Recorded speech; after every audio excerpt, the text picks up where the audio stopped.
Hello guys, ഞാനിവിടെ ഉണ്ടാക്കാൻ പോകുന്നത് ബീഫ് കുറുമയാണ്. ഞാൻ ആദ്യമായിട്ട് സവാള അരിഞ്ഞത് നന്നായിട്ട് കുക്കറിലിട്ട് നന്നായിട്ടൊന്ന് ഇളക്കി നന്നായി ബ്രൗൺ കളറാവുന്നത് വരെ നന്നായി ഇളക്കുക.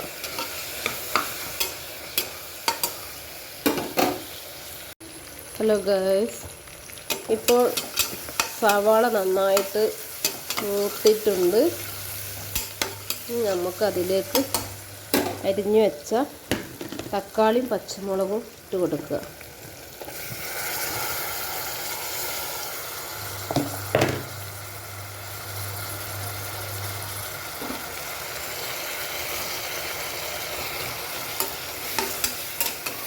തക്കാളിയും പച്ചമുളകും അതൊന്ന് നന്നായി ഒന്ന് വഴട്ടെ. അപ്പോൾ ഇതിൽ ഇഞ്ചി തക്കാളിയും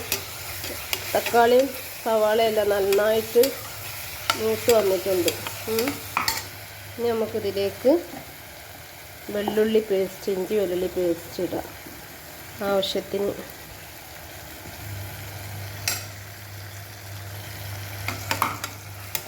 നന്നായി ഇളക്കി കൊടുക്കുക.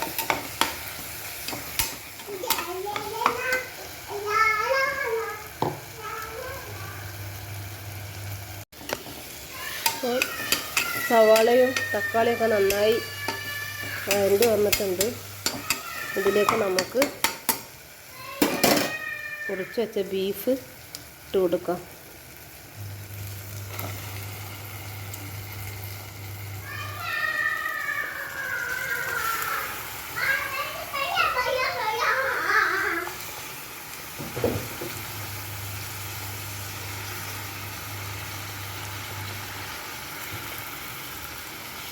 ഇനി ബീഫ് മസാലയും കൂടി നന്നായിട്ട് ഇളക്കി കൊടുക്കുക.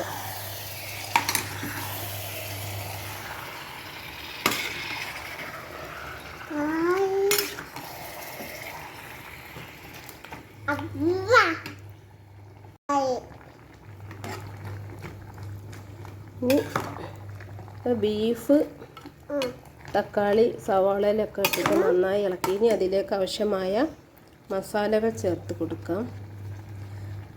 മുളകും പൊടി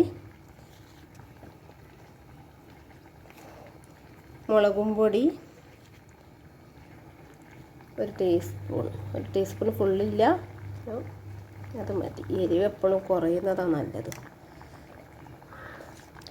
മഞ്ഞൾപ്പൊടി,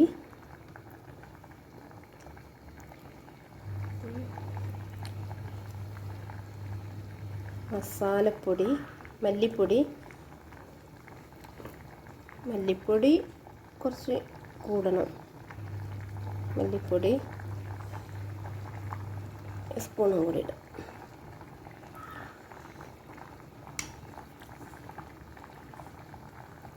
ഉപ്പ്,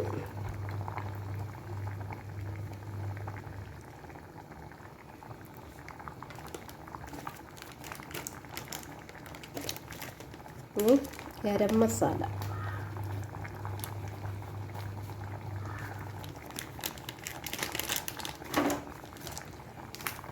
മസാല, എല്ലാതുമായി. ഇനി ഇതെല്ലാം കൂടി നന്നായിട്ട് മിക്സ് ചെയ്യുക.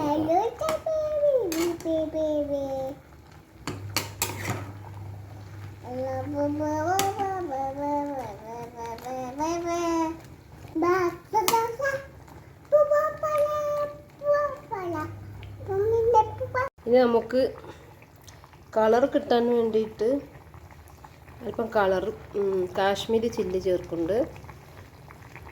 അപ്പോൾ നല്ലൊരു കളറായി വരും.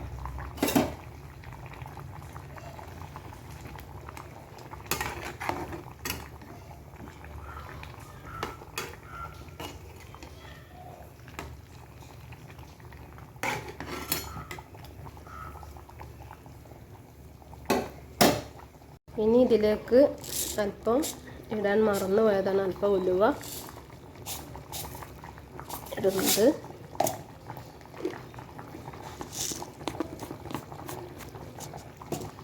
പിന്നെ അല്പം കുരുമുളക് പൊടി